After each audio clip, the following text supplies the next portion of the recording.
ఛానల్ని సబ్స్క్రైబ్ చేసి ఒక్క ఛాన్స్ ఇవ్వచ్చు కదా, మంచి మంచి వీడియోస్ అందిస్తాను. కురుక్షేత్ర యుద్ధం 18 రోజులు ముగిసిన తర్వాత, పాండవులు విజయం సాధించిన తర్వాత పరుగున శ్రీకృష్ణ భగవంతుల వారు తమ రథాన్ని తీసుకొని ఈ ప్రదేశానికి అయితే వచ్చారు, ఈ గుడి ఉన్నటువంటి ప్రదేశానికి. అయితే శ్రీకృష్ణ భగవంతుల వారు అర్జునుల వారితో ఇలా అన్నారు, అర్జున ముందు నువ్వు రథం దిగు, ఆ తర్వాత నేను దిగుతాను అన్నారు. సాధారణంగా సారథి ముందు దిగి మహారథికి దారి ఇవ్వాలి, కానీ శ్రీకృష్ణ భగవంతుల వారు ఇందుకు విరుద్ధంగా చెప్పారు. అర్జునుల వారు రథం దిగి కొంత దూరానికి వెళ్ళిన తర్వాత శ్రీకృష్ణ భగవంతుల వారు రథం దిగి హనుమంతుల వారిని, అంటే రథం జెండాపై ఉన్నటువంటి వాయుపుత్రుణ్ణి వెళ్ళి పొమ్మని కోరారు.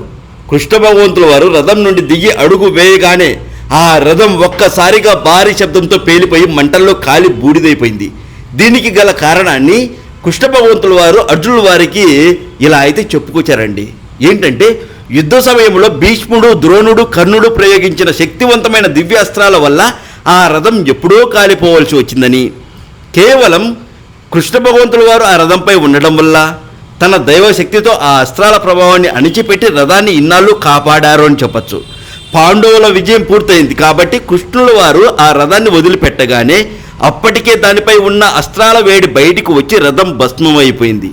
అర్జునుల వారి రథంపై ఉన్నటువంటి కపిధ్వజం, హనుమంతుల వారి ఉన్నటువంటి జెండా, ఆ జెండా ఉండడం వల్ల కూడా రథానికి అదనపు రక్షణ లభించింది అని చెప్పచ్చు. శ్రీకృష్ణ భగవంతుల వారు, హనుమంతుల వారు ఇద్దరూ రథం దిగగానే అది తన సహజ స్థితికి, అంటే బూడిదిగా మారిపోయింది. స్థానికులు చెప్పేదాని ప్రకారం ఈ ప్రదేశంలోనే ఆ రథం కాలిపోయింది అని చెప్పారు కదా. ఎందుకు ఈ ప్రదేశంలోనే రథం కాలిపోయింది? ఎవరైనా ఇవన్నీ నమ్మకు అంటే ఒకటి చెప్పండి, 1 లక్ష వడ్డీ లేకుండా ఇవ్వు అని అడగండి. ఇస్తే అతన్నే నమ్మండి, లేకుంటే కష్టాలు పడేది నేను నువ్వు కాదు అని తెగించి చెప్పేయండి. మన రాజులే గ్రహశాంతులు చేయించుకున్నారు, మనమెంత అని చెప్పండి. శని ప్రభావం ప్రతికూలంగా ఉన్నప్పుడు చేపట్టే ప్రతి పనిలో అడ్డంకులు ఎదురవుతాయండి. అనవసరపు ఖర్చులు పెరగడం, అప్పుల పాలు కావడం, వ్యాపారంలో నష్టాలు రావడం, భయాలు, ఆందోళన, నిరాశ మరియు ఒంటరితనం వేధిస్తాయి కూడా. దీర్ఘకాలిక రోగాలు, మోకాల నొప్పులు, ఎముకలు లేదా నరాలకు సంబంధించిన అనారోగ్య సమస్యలు రావచ్చు.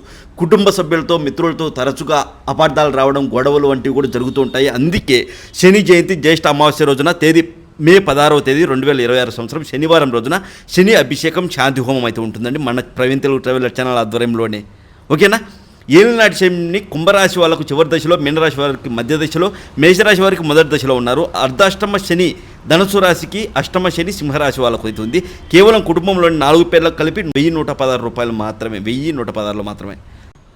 అనుభవం ఉన్నటువంటి వేద పండితులతోనే ఈ హోమం పూజ జరుగుతుందండి. మీరు కాల్ చేయవలసిన నెంబర్ 7981961643. ఇది మన ఛానల్ నెంబరే.